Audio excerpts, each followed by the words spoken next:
WGBY's 29th Annual Wine Lovers Weekend will be March 14th and 15th in downtown Springfield. And here to give us a sneak peek preview into all of it is Brent Menke, Executive Chef of the Farm Table, the restaurant at the Kringle Candle Company in Bernardston, Mass., Marco Derry, Wine Representative from Antenor Family of Wines, and Gordon Alexander of Provisions in Northampton, Mass. Thank you, gentlemen, all for joining me this afternoon. We're talking about food and wine, so it can't possibly be a better conversation than that. Absolutely. Gordon, let's start with you. The first night of this weekend, Friday and Saturday. Friday night, you're going to be involved in the tasting. Talk about what Provisions is bringing to the table. Yep, so we're bringing a lot of tables to the table. We're going to have dozens and dozens of different vendors, many hundreds of different wines to choose from. They'll be interspersed with food tables that WGBY is working on, and they've got many, many different restaurants and food purveyors involved. We'll have beer and cider as well.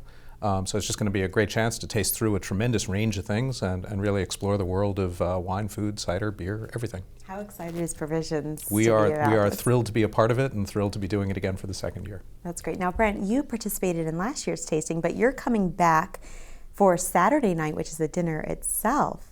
That's correct. Talk about that. Really, what an honor. I mean, again, thank you to WGBY for giving me the opportunity to be able to present my food. And I know myself and Marco, we've done a dinner similar to this last year. The Antenor Family of Wines, tremendous. But I think that the Springfield Marriott and Chef Rounds, I have no doubt they're going to be doing an incredible job executing the recipes that I've kind of given to them. Really trying to source from local vendors, trying to be able to bring in that sense of that local flavor.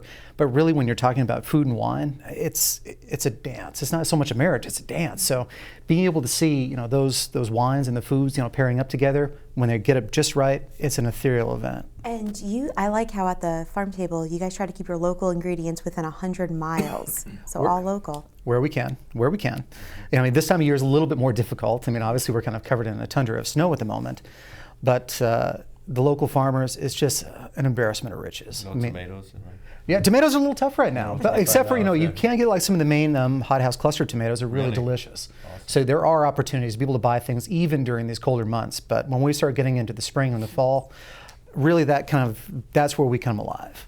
Now, Marco, you come from Antenor Family of Wines. There's something very interesting, such a unique aspect. Talk about that. Well, yes. Antenor is a 26th generation family of wines. I don't know if you've ever worked with family, but that's a feat. 26 generations. The first Antenor was 1385, who started making wine, and the business has gone through since then. Mostly based in Florence is the family, and the vineyards around, which is mainly Tuscany.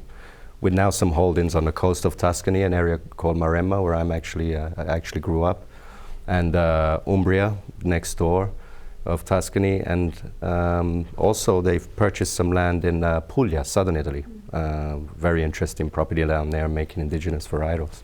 Very nice. Gordon, talk about what Provisions brings to the Northampton area. I love the local aspect. I love this family-run generation. And Provisions just adds another aspect of being that local business in Northampton. Well, we are a local business, and I have 3 partners. We are all local. We know the area well. We love the area. We have friends and family here. We try and bring, though, the best of both worlds. We do have some local things. We carry a lot of local beers. This is a wonderful beer-making area.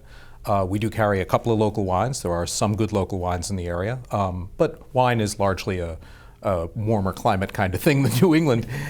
So we really try and bridge that best of both worlds thing and bring in the finest, Spanish and Italian cured meats, French-Italian wines, Australian wines, really wines from everywhere in the world. And just try and offer sort of a selection of the best without really worrying too much about where it came from, just how it was made, who it was made by, stick to family producers as much as we can, and support the local economy in a lot of locations. Yes. So. Now, I know it's Wine Lovers Weekend, but of course there's going to be food involved. What can people expect from the food menu? 7-course pairing. So we're going to have 7 courses of food paired with, I think, almost a dozen different wines. So really it's going to be a combination of, creating a menu that has a lot of local ingredients, from beetroot and goat cheese, so a little crispy goat cheese that'll be surrounded with pecans. Moving into a lobster risotto. So again, sourcing from lobster from the coast, beautiful, rich. Really, it's just so, I'm going to be able to call it, just like a luscious dish and very rich on the palate. You know, pairing off with a wine that's going to actually get a little bit of acidity to balance that out and be able to cleanse the palate. Braised veal cheeks, you know, so, you know, a braise, if you've never had veal cheeks before, I mean, it's just the, you know, the jaw muscle, but that braised down is one of the finest braises I've ever, you know, had or created, for that matter. Should people who have never been to the Wine Lovers Weekend be intimidated? Because, I mean, I've never been, but I shouldn't be intimidated. I should embrace this and look forward to the difference, the different Absolutely. pairings. I mean, really, you know, this is an opportunity to be able to learn about wines and how wines and foods, you know, interact with one another. I know that Marco and Gordon, I mean, with their vast experience that they have in the wines, will do a superb job actually presenting what their products are and trying to be able to let people know what it means to try to pair things off. I'll do the same with the food and try to be able to educate them as best as I can and how to be able to taste the food and the wine together.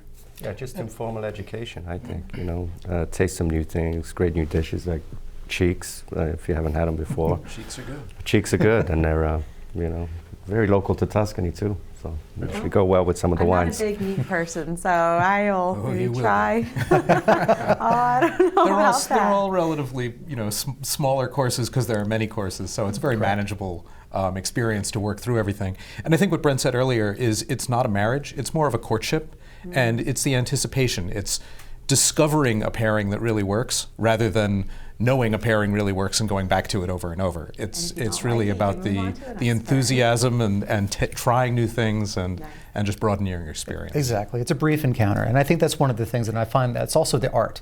You know, when you come in and you have something that's such a brief encounter, it evokes an emotion and a feeling, and it brings in all of the senses. It isn't just, you know, the visual, it's your taste and smell and just even the feel on the palate. It really is. It's an experience. And I think that's why I kind of call it a dance, because it just brings everything into conjunction at one small, brief moment. And you know it when you get it right. Great. Thank you guys so much. I can't wait for it. Looking Thank you. forward. Thank you.